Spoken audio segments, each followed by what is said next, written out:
Halo semua, saya Ina Seriana. Di sini saya akan menjelaskan mengenai hukum asuransi.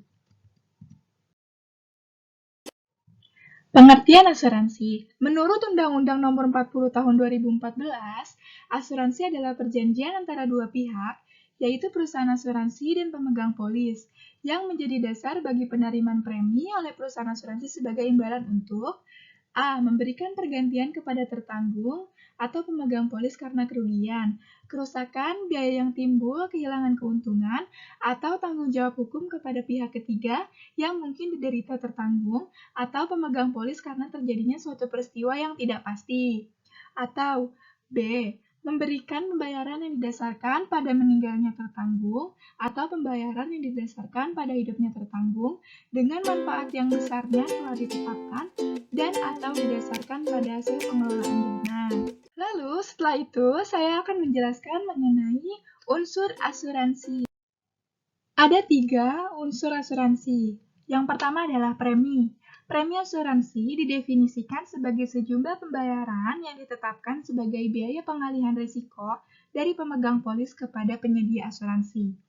Besaran premi ditentukan oleh penyedia asuransi dan disepakati oleh pemegang polis. Besar kecil premi akan ditentukan oleh banyak faktor.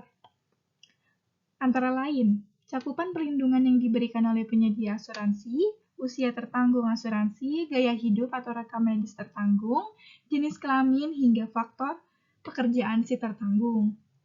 Semakin lengkap dan luas jangkauan proteksi sebuah asuransi, preminya biasanya semakin mahal.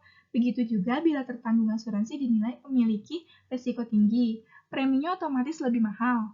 Pemegang polis biasanya diberikan pilihan untuk tempo pilihan pembayaran premi, yaitu premi bulanan, premi kuartalan, semester, atau pembayaran premi tahunan.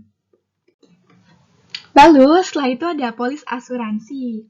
Polis asuransi adalah dokumen sah yang mengatur tentang perjanjian asuransi, mulai dari nilai manfaat, besaran premi, risiko yang ditanggung, hingga pengecualian, yaitu risiko yang tidak ditanggung oleh asuransi. Polis asuransi bersifat legal dan mengikat secara hukum. Jika ada pihak yang menyalahi aturan polis, maka pihak lainnya berhak untuk menghentikan kerjasama atau bahkan menggugat pihak tersebut. Lalu setelah itu ada klaim asuransi. Klaim asuransi adalah proses pengajuan resmi kepada pihak perusahaan asuransi ketika nasabah mengalami risiko yang ditanggung dalam polis asuransi. Jika klaim asuransi yang dibuat sesuai dengan ketentuan tertera dalam polis, maka perusahaan asuransi akan memberikan sejumlah uang sebagai ganti rugi atas risiko finansial yang dialami nasabah. Selanjutnya adalah prinsip asuransi. Di sini ada beberapa prinsip asuransi. Yang pertama, yaitu kepentingan.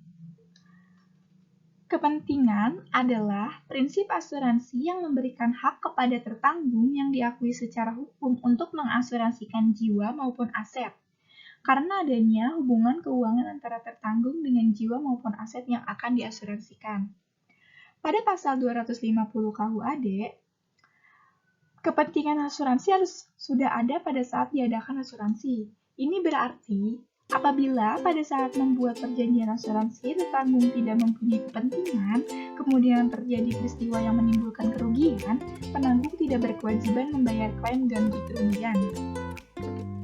Selanjutnya ada keseimbangan, di mana keseimbangan artinya antara jumlah ganti kerugian dengan kerugian yang benar-benar diderita oleh tertanggung harus seimbang. Keseimbangan antara jumlah pertanggungan dan nilai sebenarnya benda pertanggungan. Lalu ada utmost good faith, yaitu itikat terbaik. Merupakan prinsip asuransi yang mewajibkan penanggung maupun tertanggung untuk menyampaikan secara jelas segala fakta-fakta penting sehubungan dengan penutupan atau pembelian asuransi. Fakta-fakta penting ini dapat berbeda untuk setiap jenis asuransi. Untuk asuransi kesehatan, fakta ini dapat berupa riwayat medis, sedangkan untuk asuransi aset dapat berupa letak aset dan penggunaannya. Contohnya adalah ketika kamu ingin membeli asuransi kendaraan, artinya perusahaan wajib menjelaskan fakta dalam polis asuransi.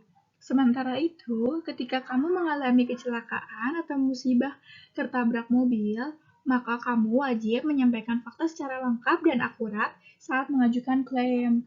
Jika ada penyalahan atau kebohongan di dalam fakta kronologi tersebut, maka perusahaan itu wajib dan memiliki hak untuk mencabut klaim asuransi. Berdasarkan Pasal 251 KUHD, diketahui bahwa setiap pemberitahuan yang keliru atau tidak benar menyembunyikan suatu keadaan menyebabkan pertanggungjawaban tersebut batal. Hal ini menggambarkan adanya itikat buruk dari tertanggung.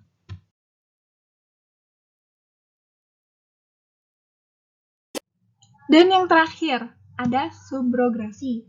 Subrogasi adalah merupakan prinsip yang mengatur pengalihan hak tertanggung untuk menuntut ganti rugi terhadap pihak ketiga atau pihak yang menyebabkan terjadinya kerugian kepada perusahaan asuransi jika telah memiliki jaminan pergantian kerugian dari perusahaan asuransi tersebut.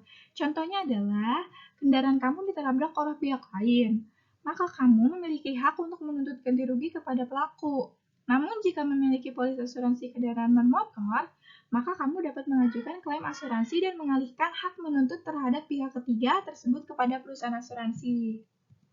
Menurut pasal 284 KUHD, secara jelas menyatakan bahwa penanggung yang telah membayar kepada tertanggung memperoleh hak tertanggung terhadap pihak ketiga mengenai kerugian itu, dan tertanggung bertanggung jawab untuk setiap perbuatan yang dapat merugikan hak penanggung terhadap pihak ketiga. Lalu ada fungsi asuransi. Fungsi utama asuransi yaitu pengalihan resiko. Suatu asuransi berfungsi untuk mengalihkan atau menyebarkan resiko kerugian keuangan yang mungkin diderita oleh tertanggung kepada seluruh peserta asuransi. Pengalihan resiko dari individu kepada perusahaan asuransi dilaksanakan berdasarkan kontrak atau kesepakatan yang telah dibuat antara individu dengan perusahaan asuransi. Pengalihan resiko dalam asuransi bertujuan untuk menekan kerugian finansial yang timbul dan mengendalikan risiko ke tingkat yang lebih rendah. Setelah itu adalah fungsi sekunder asuransi. Fungsi sekunder asuransi adalah sebagai perangsang pertumbuhan ekonomi dan usaha, serta mencegah kerugian dan mengendalikan kerugian. Asuransi juga memberikan manfaat sosial dan dapat digunakan sebagai tabungan. Asuransi berperan signifikan sebagai perangsang pertumbuhan perekonomian dengan memobilisasi tabungan domestik. Asuransi mengubah akumulasi modal menjadi investasi produktif. Asuransi juga memungkinkan untuk mengurangi kerugian, menciptakan stabilitas keuangan, dan mempromosikan kegiatan perdagangan yang menghasilkan pertumbuhan dan pembangunan ekonomi. Lalu setelah itu ada fungsi tambahan asuransi. Fungsi tambahan asuransi adalah sebagai investasi dan invisible earnings. Asuransi bisa dikategorikan sebagai investasi karena memberikan manfaat dalam bentuk perlindungan dalam masa depan.